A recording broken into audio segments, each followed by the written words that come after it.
toujours un réel plaisir que de vous retrouver pour l'Assemblée générale annuelle de la Fédération départementale des chasseurs. En tant que président de la commission Petit Gibier, c'est pour moi l'occasion de faire le point sur l'année écoulée, l'année 2024, et de tisser et de tirer les grands enseignements pour les nouvelles politiques 2025. Ce que l'on peut retenir pour cette année 2024 que nous avons connue, une année qui restera dans les mémoires avec cette humidité permanente. Cela fait maintenant plus de 12 mois que nous sommes quasiment sous l'eau et donc avec des influences et des incidences fortes pour le petit gibier. Cette année est une année catastrophique au niveau des reproductions, tant pour la perdrix que pour le faisan et le lièvre.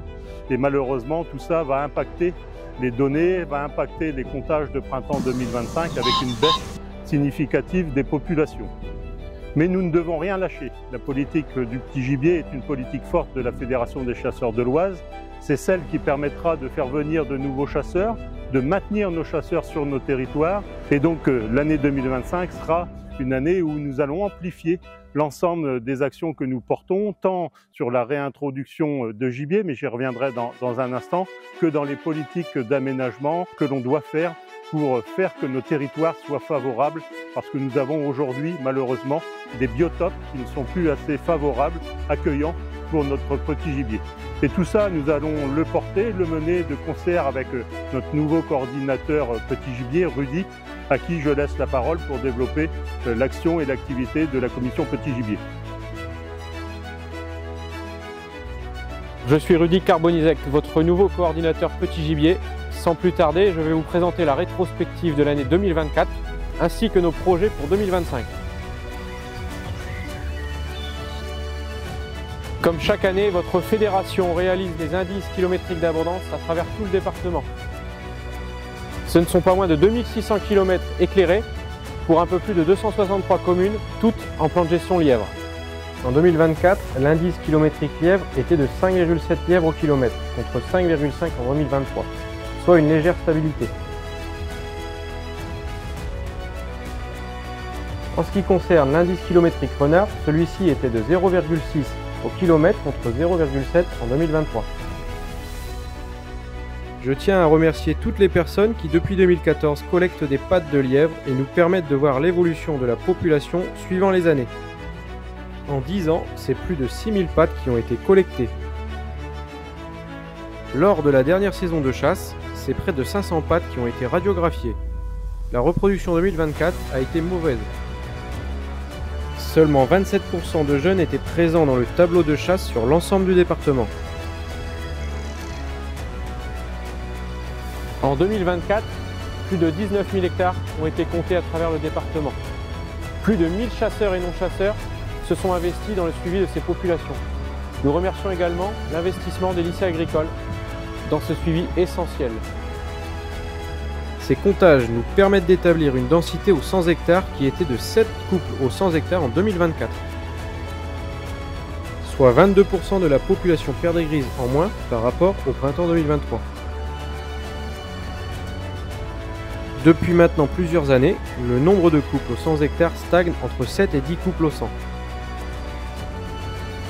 Cette baisse de population est due aux mauvaises reproductions que l'on a depuis plusieurs années. En 2024, la reproduction a été plus que mauvaise, avec 1,5 jeunes par poule d'été et 75% de poules sans jeunes. La baisse significative des densités de perdrix grise nous impose de continuer notre politique de réintroduction sur les territoires de la perdrix grise. Pour cela, la Fédération départementale des chasseurs de l'Oise va mettre 2 conventions en application. Une convention avec les territoires hors GIC et une convention avec les territoires en GIC. La convention des territoires hors de GIC, c'est plus de 35 000 perdreaux qui ont déjà été réintroduits depuis plusieurs années. Cette convention va être amplifiée avec une mesure financière adaptée en mettant 1 € de plus de la part de fédération pour que les chasseurs puissent développer et remettre sur leur territoire des perdrix. C'est plus de 50% du coût de la perdrix qui sera prise en charge par la Fédération des chasseurs de l'Oise. En ce qui concerne les conventions avec les GIC, cela continuera de la même manière avec une prise en charge supplémentaire de la Fédération des chasseurs de l'Oise pour que l'ensemble des GIC puissent de nouveau réintroduire et amplifier la démarche de réintroduction de la perdrix grise sur les territoires. En 2003, les premiers projets de réimplantation de l'espèce faisan ont vu le jour. Depuis, de nombreuses zones ont été placées en plan de gestion. En 2024, 17 zones regroupant 245 communes sont comptées à travers le département pour ce qui est de l'espèce faisan commun. Pas moins de 1500 personnes effectuent ces comptages. Le nombre de coqs chanteurs sur ces zones en 2024 était de 8890. La reproduction du faisan, comme celle de la perdrix grise pour l'année 2024, a été assez mauvaise, avec un total de 3 jeunes par poule. En ce qui concerne le faisan, nous constatons depuis quelques années, avec les comptages au champ, une stabilisation de nos populations, voire une baisse. La mauvaise année de reproduction 2024 va faire que certains territoires vont voir leur population fortement baisser. La volonté de la Fédération des chasseurs de l'Oise est d'apporter des réponses concrètes à ces chasseurs en proposant une convention de réintroduction, là aussi, du faisan sur les territoires. Une aide financière sera apportée à ces gens qui veulent partager avec nous cette volonté, en aidant financièrement à la réintroduction, mais aussi en aidant la mise en place de volières qui permettront donc une réintroduction de l'espèce faisan, qui est une espèce maintenant essentielle sur de nombreuses chasses sur l'ensemble du département. Nous œuvrons aussi sur le faisan, qui est une très belle chasse du petit gibier de nos plaines, et donc le faisan est aussi une politique essentielle que nous portons tous ensemble avec les chasseurs et la Fédération des chasseurs de l'Oise. Depuis 10 ans, votre fédération est membre avec 4 autres départements du nord de la France du collectif Ensemble Conservons la perdrix grise. Le but de ce collectif est de préserver la souche sauvage de la perdrix grise en récupérant les nids trouvés lors des travaux agricoles. C'est plus de 170 500 perdrix F2 et F3 qui ont renforcé les populations présentes sur les 5 départements du collectif, dont 23 700 dans l'Oise. En 2024, c'est 29 nids qui ont été découverts lors des travaux agricoles. 14 nids de faisans, 2 nids de perdrix rouge et 13 nids de perdrix grise. En 10 ans, le centre de sauvetage a sauvé 1621 faisans et 928 perdrix grises, dont 358 perdrix grises au sein de l'élevage du collectif. Pour le sauvetage des nids lors des fauches de fourrage, une dizaine de barres d'envol est à disposition des agriculteurs à travers le département. En 2025, 6 agents de la fédération ont été formés à l'utilisation de drones pour le sauvetage de la faune sauvage. N'hésitez pas à nous contacter. Sur ta gauche, Kevin, un tout petit peu à gauche. Déplace, hop, là, t'es au-dessus, c'est bien, c'est bon. Ok, super.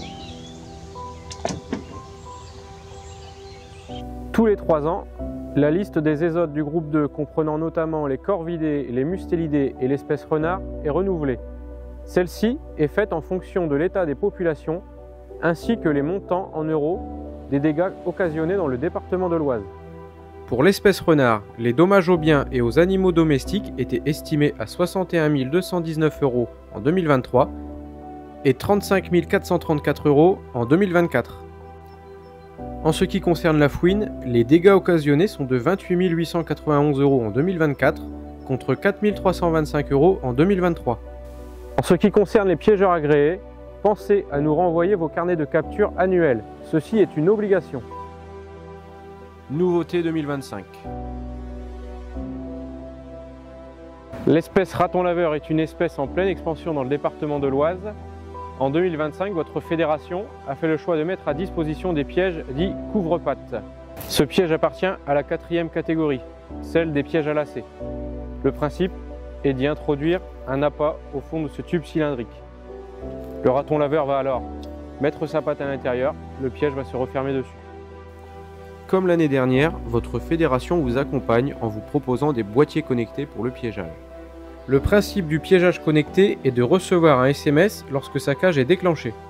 Cet outil a été mis en place dans le département afin de simplifier le relevé quotidien de chaque piégeur. Les pièges connectés sont encore disponibles à la vente au sein de votre fédération. Depuis plusieurs années, nous accompagnons les agriculteurs de l'Oise dans la mise en place d'interculture sur leurs parcelles. Une aide de 50 € de l'hectare était alors attribuée. En 2025, nous allons reconduire cette mesure. En ce qui concerne les intercultures, la politique est claire. Il faut continuer à aménager nos territoires. C'est plus de 750 hectares qui ont été ensemencés grâce au soutien de la Fédération des chasseurs de l'Oise en 2024. Nous continuerons, et c'est la volonté que nous partageons avec Rudy, de communiquer au niveau du monde agricole pour développer ces intercultures. Nous restons sur le principe de 4 intercultures après moisson, mais nous voulons développer une nouvelle interculture, l'interculture à semer avant moisson pour avoir un couvert précoce. Le soutien sera augmenté, passant de 50 à 75 € pour inciter les agriculteurs à implanter cette interculture que l'on pourra implanter soit à l'aide de drones ou soit en semis classique avec les semoirs en passant dans les céréales 15 jours, 3 semaines avant les moissons. Cela permettra d'avoir des couverts très tôt en saison pour permettre au petit gibier de s'y reposer, de se cacher et d'y trouver l'alimentation nécessaire pour le reste de la période. Intéressant pour la nidification, la protection et l'alimentation du petit gibier, 12 couverts différents de cultures et jachères vous sont proposés, comme l'année dernière. Par ailleurs, votre fédération finance à hauteur de 50% tout contrat d'aménagement Miscanthus. Autre aménagement possible, les bandes de switchgrass. Idéal comme couvert hivernal, tout comme les bandes de Miscanthus. Enfin, le dernier aménagement que votre fédération propose, les bandes intercalaires. En 2024, c'est 13 bandes récoltables qui ont été implantées sur le département. Ces bandes sont idéales pour créer un effet lisière et couper les grands blocs culturels. En matière de subventions, les agriculteurs toucheront 350 € de l'hectare en étant adhérents en contrat multiservice hors plan de gestion petit gibier. Et 500 € de l'hectare en étant adhérent en contrat multiservice en plus d'être en plan de gestion sur les territoires en GIC. Depuis quelques années maintenant, nous suivons l'impact de la méthanisation sur la faune sauvage. À ce jour, il reste une perdrix grise équipée d'une balise GPS. Nous continuons d'observer grâce à ce traçage les cultures et couverts qu'affectionne la perdrix, notamment pour se protéger des prédateurs. Toutes les hauteurs des cultures et couverts sont mesurées chaque semaine sur notre site d'études. Avec Rudy, coordinateur petit gibier et l'ensemble des membres de la commission petit gibier de la Fédération, soyez assurés de notre volonté de porter toujours et encore la politique petit gibier. C'est une politique stratégique, essentielle et incontournable pour notre territoire, pour nos chasseurs. Ensemble, soyons mobilisés.